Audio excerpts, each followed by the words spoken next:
You are about to step into a mystery where science meets the unknown. Picture a cold evening somewhere in Ice Age Europe. The wind combs through grasses that once fed mammoth and horse. In the last blue light, a small group moves toward a limestone overhang. Their bodies are powerful, their faces wide, their eyes luminous in the firelight. They are Neanderthals, people who thrived here for hundreds of thousands of years, mastering winter and stone, raising children, remembering paths. And yet, in the archaeological record, their story narrows and then ends, or seems to. Because as the last of their camps fade, a quieter story begins inside us. Nearly everyone with ancestry beyond Africa carries a few surviving strands of Neanderthal DNA, a genetic echo that touches our skin, our immune system, even our sleep. They vanished, and yet they live in us. And if you'd like to help me bring more of these mysteries to life, don't forget to like, comment, and subscribe. Tonight, we travel from cave floors to sequencing labs, from the weight of climate to the weight of chance, to ask, why did our close cousins disappear as a distinct people? And how did their legacy become part of who we are? The Neanderthal enigma began long before we had a name for it. In 1856, quarry workers near Dusseldorf uncovered unusual bones in the Neander Valley. The skull was long and low, the brow ridges thick, the limbs stout. Early scientists argued, pathological modern human, ancient race, or something else. Within decades, more discoveries followed: La Chapelle aux Saints in France, Grapina in Croatia, Shanidar in Iraqi Kurdistan. Some early reconstructions caricatured Neanderthals as shambling and brutish. A mistake amplified by an arthritic skeleton posed like an ape. That image lingered in popular culture far longer than in science. As the 20th century progressed, their portraits sharpened, skilled hunters with the Mousterian stone toolkit, masters of fire, makers of birch tar, the earliest known synthetic adhesive, capable of hafting stone tips onto wooden shafts. They used pigments, strung eagle talons into ornaments, likely buried some of their dead, and returned to favored caves across generations.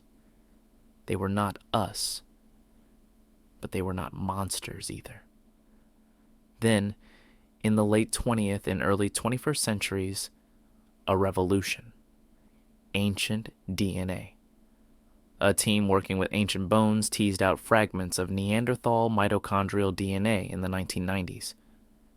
In 2010, a draft nuclear genome arrived, followed by high-quality genomes from several individuals. The result upended any simple story of replacement.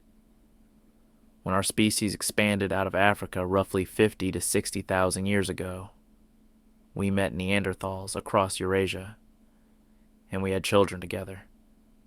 Today, most people with ancestry in Europe, Asia, or the Americas carry about 1 to 2% Neanderthal ancestry. Some African populations have small amounts as well, introduced later through back migration from Eurasia. The interbreeding didn't happen once. Early modern human fossils from different regions carry long Neanderthal DNA segments that point to multiple encounters over thousands of years. One individual from Eastern Europe had a Neanderthal ancestor just a few generations back. In other words, this wasn't a story of two species separated by a glass wall. It was a braided stream. So why, if the stream's braided, does one branch disappear as a separate population around 40,000 years ago? Part of the answer lies in how we know what we know. Radiocarbon dating, refined and cross-checked by tree rings and other methods, places the last clear Neanderthal sites in Europe between roughly 42 and 45,000 years ago, 38,000 years ago, though pockets may have lingered longer. Their territory had once stretched from the Atlantic to Siberia, across steppe, mountain, and forest. By the time our species arrives in force, that map looks mottled. Population sizes are small, groups are scattered. Genomes suggest Neanderthals had endured long periods of isolation and inbreeding, at effective population sizes far below ours.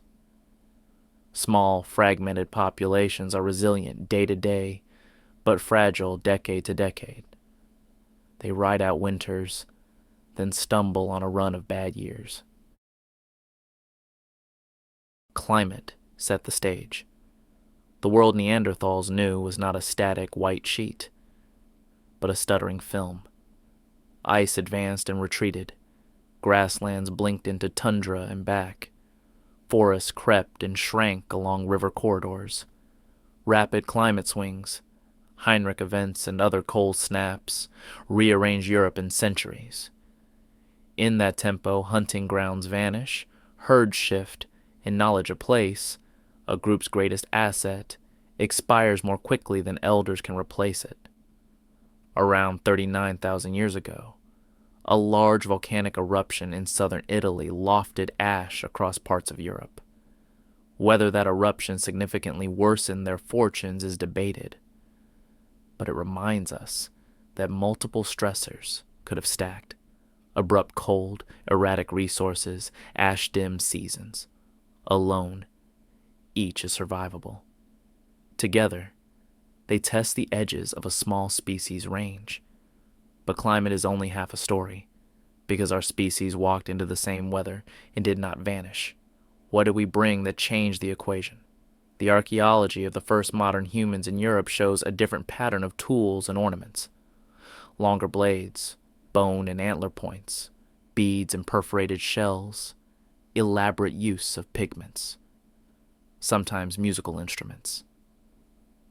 Evidence of symbolic worlds and social networks that could stretch far beyond the valley. That doesn't mean Neanderthals lacked symbols.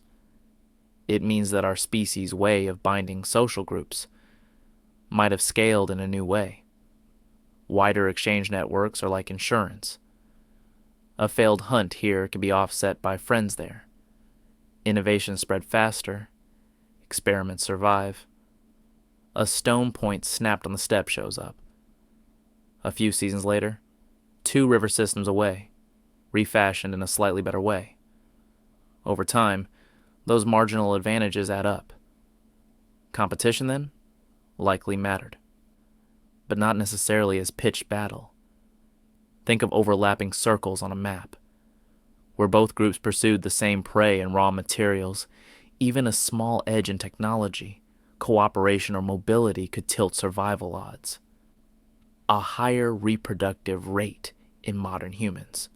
Earlier weaning thanks to new foods, wider alloparenting networks, slightly lower infant mortality would amplify that tilt against small Neanderthal bands. Genetic data hint at another asymmetry. The X chromosome and genes expressed in the testes are particularly depleted of Neanderthal ancestry in us, a pattern consistent with reduced male hybrid fertility, a classic outcome in closely related species. If some pairings produced fewer sons or fewer fertile sons, that alone could nudge long-term demographics, even as many pairings produced healthy, fertile daughters who carried Neanderthal segments into our lineage. Disease is a quieter possibility. Pathogens to which one group is adapted can hit newcomers hard. The reverse is also true. Our immune system speaks a dialect forged in endless skirmishes with microbes. When modern humans and Neanderthals met, their immune dialects were similar, but not identical. Some of the Neanderthal DNA that survived in us sits in immune genes, toll-like receptors, antiviral pathways, suggesting that those borrowed variants helped early modern humans cope with Eurasian pathogens. Other Neanderthal segments were swiftly pruned away by natural selection, likely because they carried deleterious mutations accumulated in small Neanderthal populations. Imagine a mixed deck of cards. Some Neanderthal cards improve your hand, many are neutral, and some are costly. Over thousands of years, the costly ones are folded out of the game. The helpful ones stay. That is exactly what we see. Deserts of Neanderthal ancestry around genes where small disadvantages would matter. Islands of ancestry where ancient threats made archaic solutions valuable. This pruning makes the mystery sharper. Neanderthals didn't vanish without trace. They were partly absorbed. In Europe and Asia, small percentages hide a lot of history. Millions of people carry particular Neanderthal variants that tweak the way keratin forms in skin and hair, modulate inflammation, or shift sleep patterns. Perhaps an echo of adaptation to long, high-latitude nights. Some variants today nudge risk for autoimmune disorders or allergies. Others alter pain sensitivity. During the pandemic, one Neanderthal-derived region on chromosome 3 was linked to higher risk of severe COVID-19, while another segment in an antiviral gene cluster was linked to protection. Two sides of the same old coin, reflecting battles fought in Pleistocene winters. To say they live in us is not poetry. It's population genetics. At this point, the temptation is to reach for a single cause. Climate did it. We did it. A volcano did it. Disease did it. Reality prefers braids. The best supported picture is a mosaic across space and time. In some regions, Neanderthals retreated before the advance of modern human groups better able to buffer shocks. In others, they were assimilated, small bands joining larger ones, daughters bringing songs and genes, sons sometimes at a disadvantage. In a few refugees, they may have persisted for centuries after their neighbors were gone, sustaining a way of life until the map finished redrawing itself. None of this diminishes them. It situates them. Hardy, intelligent people navigating an unlucky intersection of stressors. What makes this so difficult to solve absolutely is the nature of the evidence. Fossil bones are few, and their survival is caprice. Radiocarbon clocks require careful pretreatment. Contamination can push ages younger or older. Artifacts tell stories about behavior, but not about tongues or myths. Even genomes, miraculous as they are a sample of a sample. One cave's skeletons might represent a family tragedy. Another site might be a hunting camp revisited for centuries. We can model population size, climate, and resource availability. We can simulate introgression and selection.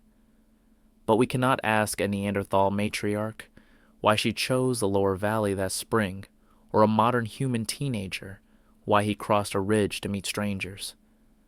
The day-to-day decisions that scale into history are forever beyond film.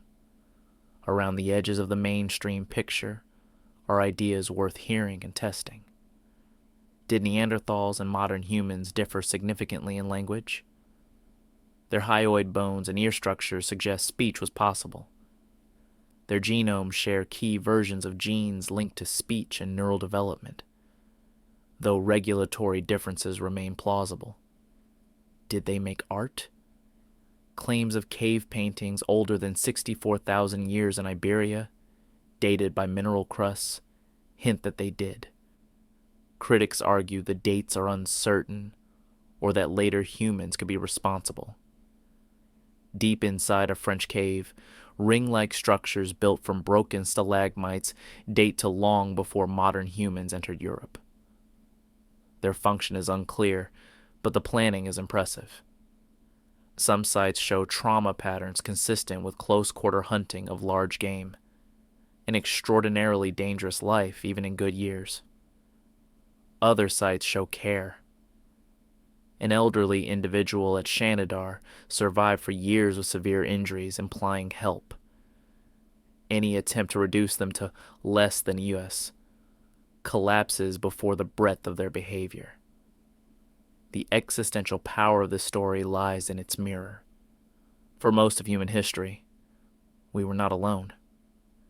We shared the planet with at least half a dozen other humankinds. Neanderthals in the west, Denisovans farther east, distinct lineages in Africa, and islands Southeast Asia. We are the last branch standing. But we are not an island. We are a confluence. When we ask why Neanderthals vanished, we are really asking about resilience. What lets a culture survive a century of bad winters, a volcano, an influx of strangers? What lets a species keep its thread through noise? The answers are sobering. Resilience is not one thing. It is demography plus networks, technology plus luck, ecology plus imagination. The same braided forces that favored us then can work against us now if we thin our own networks, fray our own ecologies, or misread the weather. And then there is identity. Knowing that a small fraction of your genome, the instruction book for your cells, arrived by way of Neanderthal ancestors who loved and hunted and sang in another world shifts the meaning of us and them. It softens categories. It makes the phrase human family literal in a new way. Perhaps it can widen empathy. If we carry the legacy of people once dismissed as brutish, what present biases might future archaeologists shake their heads at? What ingenious neighbors, cultural, linguistic, or biological, do we overlook now because their tools or stories strike us as simple? At the edge of the firelight, the wind picks up again. The group under the limestone overhang draws closer. In the morning, they will follow a herd's track into a frost-white valley. In another camp, beyond another ridge, a band of newcomers will wake to their own fire, string beads onto sinew, and plan a long move east. Some evening soon, the two groups will share a glance across a river or a rock shelf. One pair will trade a point for a story. A season later, a child will be born whose genome will quietly bridge two lineages. 30 or 40,000 years later, a lab machine will hum and print a pattern that tells us that meeting happened. The archaeology will show a mingling of toolkits for a few centuries. Then one toolkit will dominate, and we will be left with puzzles and probabilities. We began with a paradox. The people who disappeared and yet endured. The resolution is less mystical than tender.